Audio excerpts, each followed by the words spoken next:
Russ, bro. On God. It's fucked up what happened to Russ. And Russ got a bad take because of that Lakers team. That's the truth, bro. Because Russell Westbrook's legacy is not going to be about winning.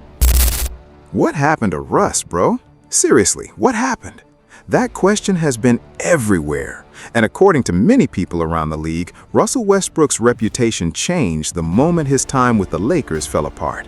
The reality is that Russell Westbrook's legacy was never supposed to be defined by championships. But recently, the former MVP reportedly reached a breaking point. Reports claim he smashed his phone in frustration after learning that Giannis Antetokounmpo's brother, Alex Antetokounmpo, had landed an NBA opportunity before he did. Many people believe everything changed in Los Angeles. Look at Russ's career after he joined the Lakers.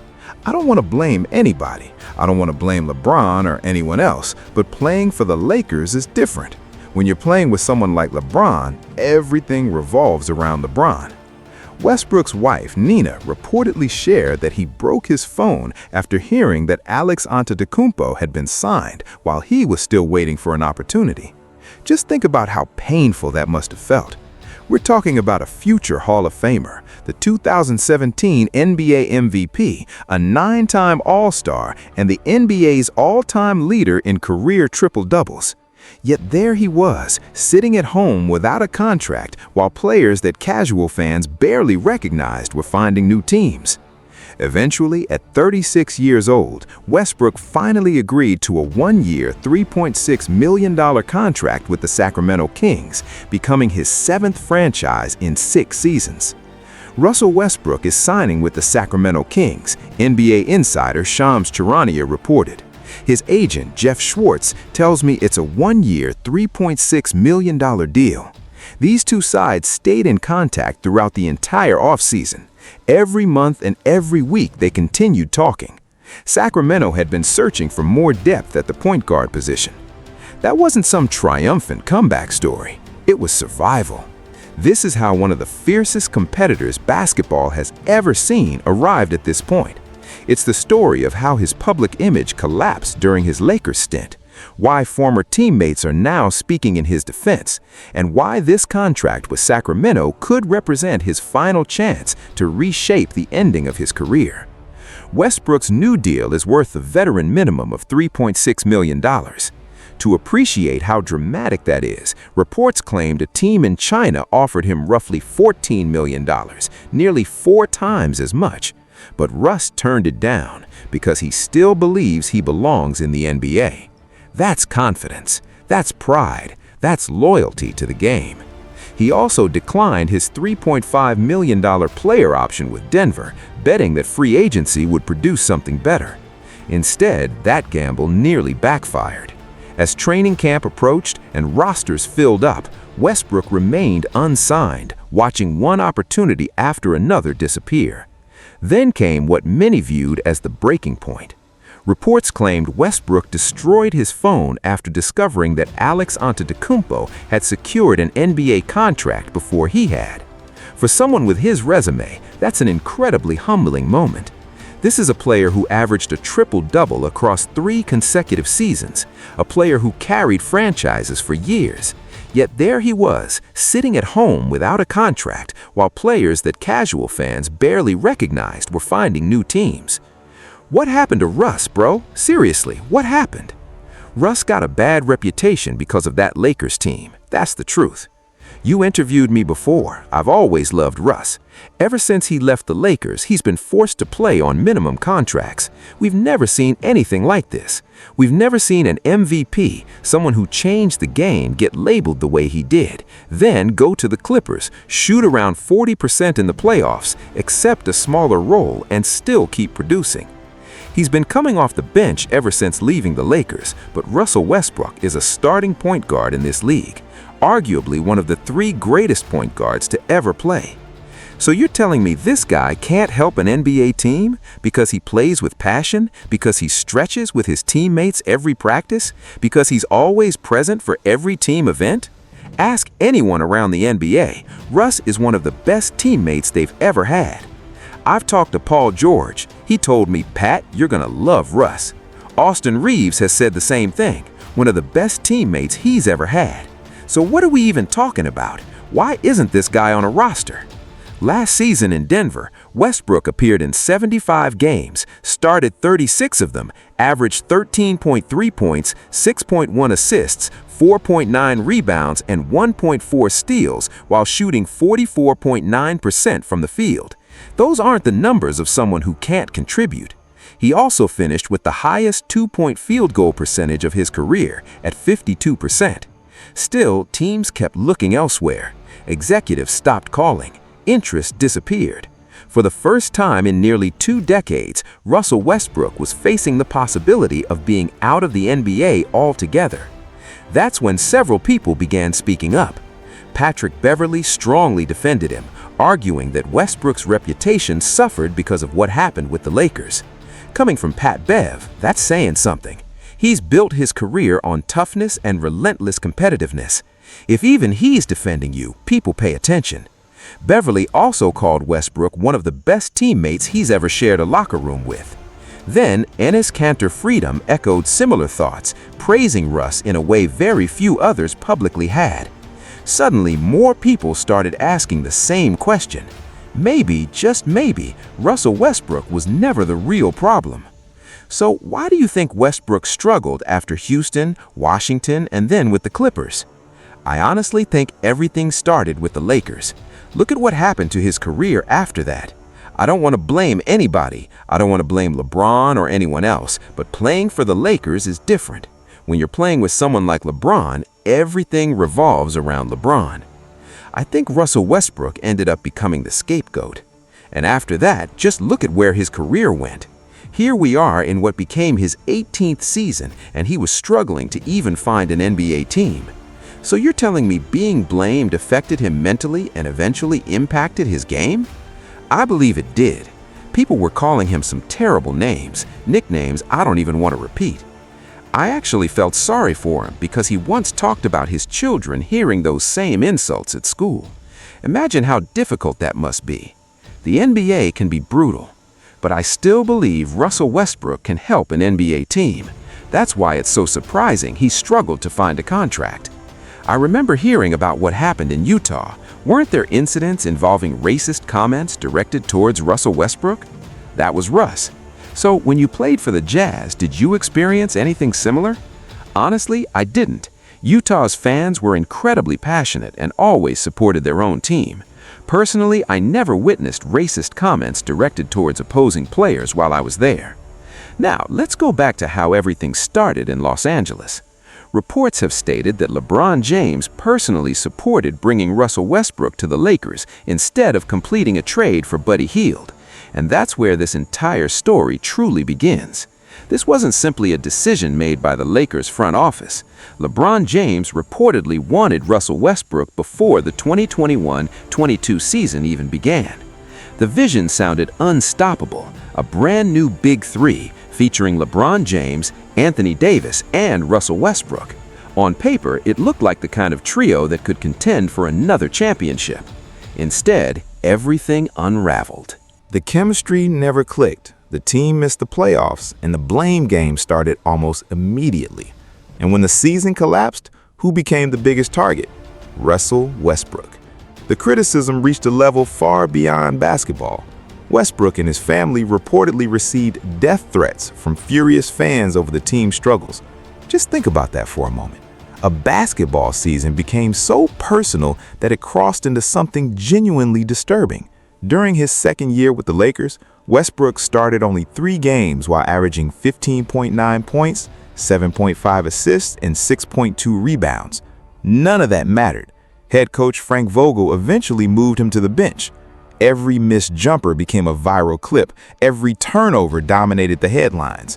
And throughout all of it, LeBron openly expressed interest in playing alongside Kyrie Irving, leaving many to believe he preferred a different backcourt partner than the one he had originally helped recruit. For Westbrook, that perception only made everything harder. As several analysts have pointed out, playing for the Lakers comes with a level of pressure unlike anywhere else in the NBA. The spotlight in Los Angeles magnifies every mistake, and when the fan base turns against you, the criticism becomes relentless. What Westbrook experienced went beyond ordinary sports debate. It became emotionally exhausting. Enes Kanter Freedom even commented on the situation, saying people were calling him terrible names and using nicknames I don't even want to repeat, referring to the abuse directed toward both Russ and his family. Imagine walking into work every day knowing millions of people expect you to fail. That's the reality Westbrook lived through. After the difficult chapter in Los Angeles, he found another opportunity with Denver. Surprisingly, he adapted well. Coming off the bench for much of the past few seasons, he embraced the different role and even finished among the top vote-getters for Sixth Man of the Year. Rather than fighting the adjustment, Westbrook evolved. He became more selective with his attacks, controlled the tempo more effectively, and focused on making winning plays whenever he stepped onto the floor. Statistically, he also joined an exclusive group of players by averaging 13.3 points, 6.1 assists, and 4.9 rebounds, numbers typically associated with high-level contributors. His energy transformed games. Even at 36 years old, very few players matched his intensity. Few attacked the rim with the same relentless aggression. But once the postseason arrived, the conversation changed again. Although Westbrook helped Denver eliminate the Clippers in the opening round, the second-round series against Oklahoma City became a nightmare. He shot just 34.8% from the field and 21.9% from three range while committing 18 turnovers against only 17 assists over 160 minutes. The Nuggets were outscored by 92 points while he was on the court. That's the difficult reality surrounding Russell Westbrook. During the regular season, he competes with unmatched effort. He leaves everything on the floor. But once postseason pressure reaches its highest point, the weaknesses become impossible to ignore. The turnovers increase, the jump shot disappears, and once again, he becomes the easiest player to blame. That pattern explains why, despite all of his regular season greatness, Russell Westbrook has never captured an NBA championship. His career began as one half of Oklahoma City's dynamic duo alongside Kevin Durant, transforming the Thunder into one of the league's premier contenders. In 2012, they reached the NBA Finals before falling to LeBron James and the Miami Heat. They never returned. Every disappointing postseason since then, whether alongside Durant, James, or James Harden, has continued following Westbrook throughout his career. Fair or unfair, that's become the defining criticism attached to his legacy. A player who dominates the regular season but has never been able to finish the job when the stakes are highest. Now the journey tells its own story. Sacramento becomes his fourth team since 2022 and the seventh franchise of his NBA career. That's an incredible transformation, from being the face of a franchise to becoming one of the league's most traveled veterans. So what exactly is he walking into with the Kings? A complicated situation. Sacramento's second unit now includes Russell Westbrook, Malik Monk, and Doug McDermott, behind a projected starting lineup featuring Dennis Schroeder, Zach LaVine, DeMar DeRozan, Domantas Sabonis, and Keon Ellis. That's a roster filled with players who need the basketball. LaVine, DeRozan, and Sabonis all operate best with the ball in their hands, meaning Westbrook will have to earn his opportunities within the offense. The Kings certainly needed help. Last season, they ranked near the bottom of the NBA in both bench scoring and bench assists. Westbrook's pace, playmaking, and intensity could immediately improve those areas. However, spacing remains a major concern. LaVine is most effective attacking with the ball rather than standing in the corner while Westbrook and DeRozan drive into crowded lanes. Add several limited perimeter shooters together, and suddenly the paint becomes completely congested. Still, Sacramento isn't making this move solely for efficiency. They're investing in energy. General Manager Scott Perry has made it clear he wants a team that runs the floor, competes relentlessly, and plays with maximum effort every night. That perfectly matches Westbrook's identity. The Kings aren't simply betting on statistics, they're betting on his leadership, his competitiveness, his toughness, and the relentless motor that has defined his career from day one.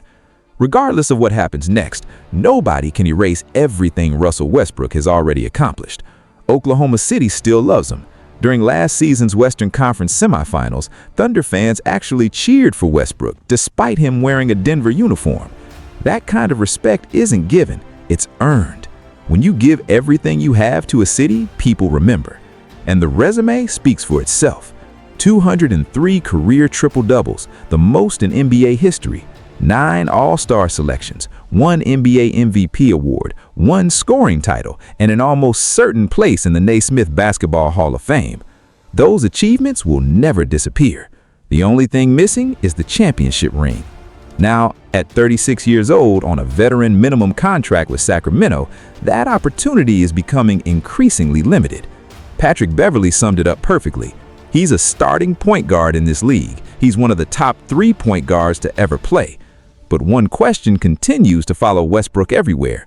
Can he truly be ranked among the all-time greats without winning an NBA championship? That's the debate that refuses to go away. Russ now represents one of the last stars from the 2010s generation, still searching for a final meaningful run. Chris Paul continues chasing his first ring. Carmelo Anthony retired without one, and now Russ arrives in Sacramento fighting to extend his own basketball story. Even after all the miles on his body, he can still explode to the rim like a freight train. More than 40% of his shot attempts last season came at the basket, and he converted around 64% of them. When he's playing with confidence, he can still collapse defenses, create easy looks for his teammates, and completely change the momentum of a game. But now, every possession matters. Every minute could shape how his career is remembered. This isn't just another stop. This may be the defining final chapter. If Westbrook helps Sacramento reach the playoffs and restores the competitive edge inside that locker room, he could reshape the narrative surrounding his career. He could prove the Lakers didn't end him. They simply became the beginning of his redemption story. But if Sacramento falls short, the conversation changes completely. This contract becomes another chapter in a career filled with unanswered what-ifs. Instead of redemption, it becomes a cautionary tale about how quickly the NBA can move on from even its biggest stars. It's a difficult situation for Kings fans. Many believe the rebuilding years were over. The organization moved on from De'Aaron Fox, reshaped the roster, and hoped fresh faces would reignite the franchise. Instead, they've handed an opportunity to Russell Westbrook, the league's biggest gamble, a former superstar accepting the smallest contract of his career just to prove he still belongs. Fans remain divided. Some see a fearless competitor and respected veteran capable of changing the culture. Others see a risky move that doesn't solve Sacramento's biggest problems. One thing is certain, this could very well be the final time we watch Russell Westbrook play in the NBA. So make sure you subscribe and stay with us, because we'll be covering every twist in this story throughout the season. Now let us know your thoughts in the comments. Can Russell Westbrook help the Kings reach the playoffs, or is this the final chapter of an unforgettable career? We'll see you in the next one.